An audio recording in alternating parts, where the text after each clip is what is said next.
Hello and welcome to Whisky.com, where fine spirits meet. My name is Ben Luning, I'm the master taster of Whisky.com, and this is Horst, the senior taster of Whisky.com. And today we're trying the Laphroaig PX Cask. Sounds really, really, really nice. Yeah, Laphroaig. In this green bottle, it's already really dark. A little bit of red in there. Yeah. Mm-hmm. So I just before looking at it, or before having a Laphroaig matured in American oak, then quarter cask, and American oak quarter cask, and then filled together and mixed and finished in PX cask. So it just sounds amazing. You have the roughness of the Laphroaig combined with the sweetness of the PX cask. That just is sounds like a really good recipe. And a quite fast maturation in those small quarter casks. So it's a roller coaster for the whiskey itself. Double refilled in other casks. So it's just a little bit of work as well in it. And it's $89.90 here for the customers in Netherlands. I think a little bit more. A little bit more. A little bit more taxes in the Netherlands. Yeah. So, yeah, and this Laphroaig is known as the most richly flavored of all whiskies, which they proudly, boldly present on the label. Do they still have it here? The most richly flavored of all Scotch whiskies. Mm-hmm. So, and nobody went to court to sue them for this sentence, so it might be true. And this is a bottle from the travel value, 1 liter, 48% ABV, so quite hefty. And so the little bit high price is due to those PX casks. And PX is a sherry called Pedro Ximenez, which is the Spanish version of Pedro Ximenez, a German name. But this wasn't the electric company Siemens, but it was, I think, a physician going to Spain in the early 18th century. Basically, the PX was a medicine. Very good. And so this Pedro Ximenez sherry has some specialties. It is not fully fermented, so that there's a residual sugar in it. And then they fortify it with the brandy from the same grapes, if it's very good.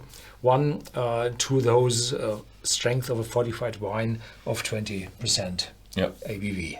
I've had a look at the back of the label, and the back of the label, if that is true, which I guess it is, it actually is an age statement whiskey. Because we said at the beginning, I said something wrong.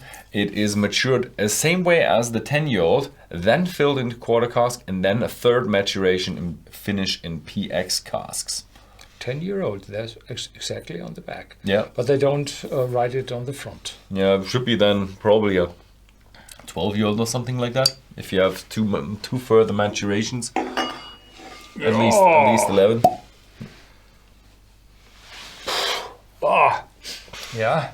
Hefty one. Mm-hmm. You take the typical smell. I have to pour more, otherwise it will drop. Pour more, save more.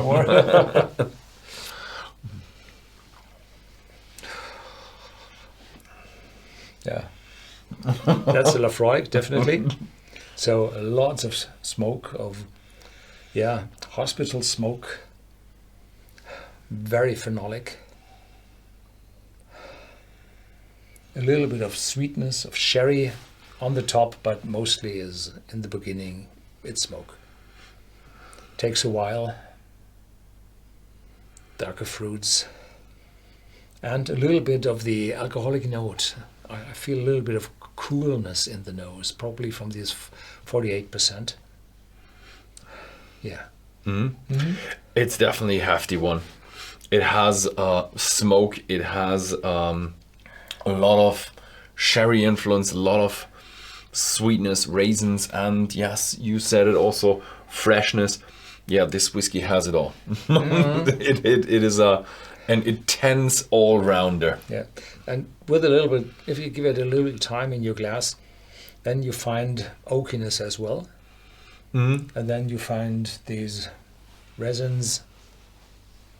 Yeah. Yeah.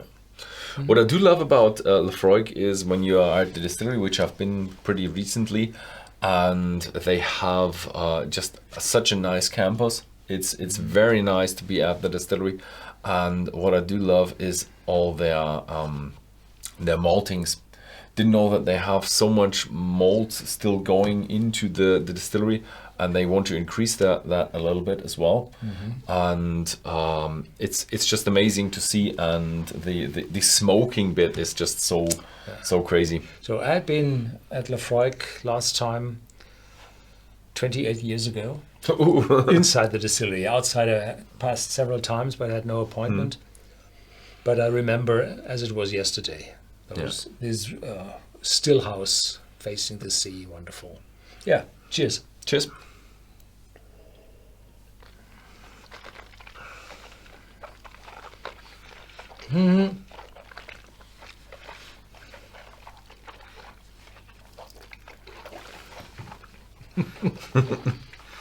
So Ben is on the dials or on the foot pedals, and this is the very first sip I have today, and this is hefty. This is extremely on your tongue. This has, well, smokiness cladding your mouth, spiciness from cask, hefty oakiness,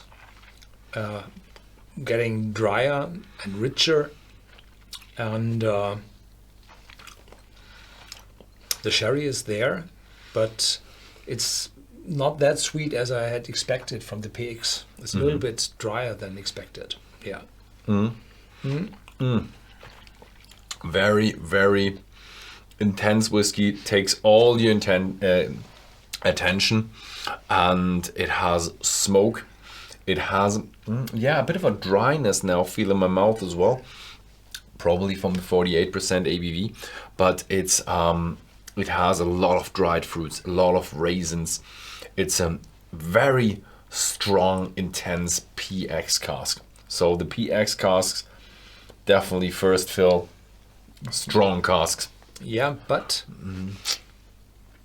it's not that sweet as I expected for a PX. Yeah, sweetness is, I would say, it is there definitely, but it's not as sticky sweet as you might know it from other distilleries. Probably a little sweeter on the tongue if you have a second sip, but it's intense. The spiciness from the wood is there, really intense. More, definitely a lot more than the normal one and the quarter cask. So this is much more matured. It's strange. It feels really old. I find it strange that they don't write quarter cask maturation isn't that long. Oh, Probably 3 months something, and the PX probably 6 months. Yeah. So it won't reach 11 years, I think. You think it's a little below 11 years? Probably a mixture. Some of them will be older, some of them will be younger. I don't think so, because they have the schedule taking the 10-year-old casks out of the warehouses, and then they select the casks. I think the weaker ones, the more refill ones, they move into the quarter cask for adding oakiness, and then they decide which one has still room to add, and then they add it to the PX cask. The others will go as quarter casks. I think so. Yeah. I like it. Yeah. Nice, really nice Laphroaig, but it's really demanding, and also the finish is quite long. Yeah. Yeah, the finish is still a lot there. Stays in your mouth. Yeah. So this is not one of these side whiskies. This is one of these sipping whiskies that takes all of your attention. But already this has a price around 90 to 100 euros, so it will be probably the same in dollars. So yeah, it's a demanding one. Yeah, but it's a full liter. It's 48% ABV. Oh yeah. So it's an Islay malt, so it's a good deal. It's a good. I think it's a good deal still. Yeah. So yeah, that was it with the Laphroaig PX Cask. Thank you very much for watching, and see you next time.